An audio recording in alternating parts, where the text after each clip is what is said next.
Surah An-Nisa, chapter 5, verse 59. Allah says, أعوذ بالله من الشيطان الرجيم إن الله يأمركم أن تؤدوا الأمانات إلى أهلها وإذا حكمتم بين الناس أن تحكموا بالعدل إن الله نعم ما يعظكم به إن الله كان سميعا بصيرا. So could you can explain the meaning of al-amanat in this verse? Here the amana means the trust of choosing your leaders or representatives. Because in this context, what follows is إِذَا حَكَمْتُمْ بَيْنَ النَّاسِ أَن تَحْكُمُوا بِالْعَدْلِ. Which means it's the question of choosing your representatives for the government. So amana is trust. The Holy Quran is also an amana.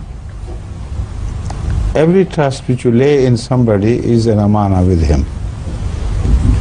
So here it is the political trust which is being specifically mentioned. That when you choose, and this also indicates that the Holy Quran speaks also of a democratic order, of democracy in action, but with its own specific definition of this democracy. People must be representatives. Those who govern, they must be the true representatives of the common people. And it is their right to choose their leaders. There is one thing which is very clear from this verse. Secondly, when they are elected to govern the state, to rule the country, then they do not owe their responsibility to those who elected them as such, but they owe their responsibility to absolute justice. Now, this is a very important difference in the ordinary democracy definition of democracy and the Islamic concept of democracy.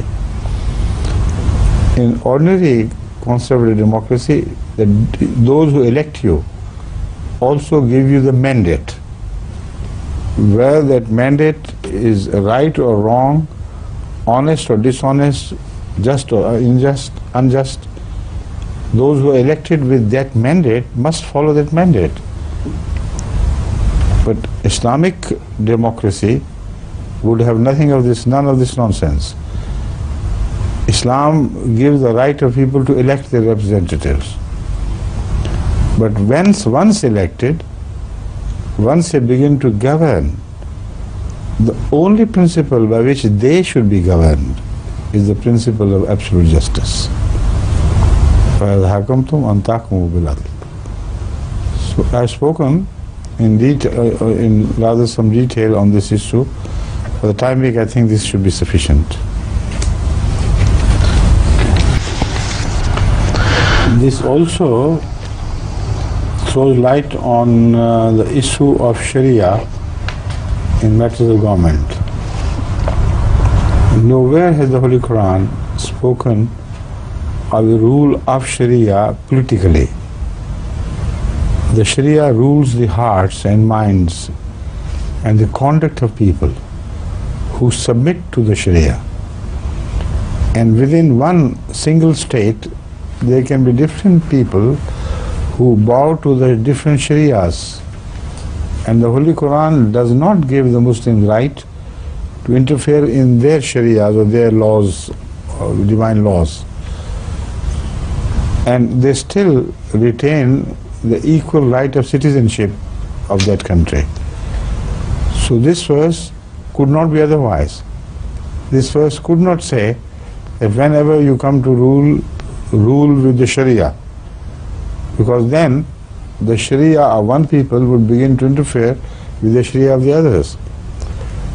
And the same principle extended into other people, other countries and other religions would most certainly give them a counter right to implement their Sharia within their own countries.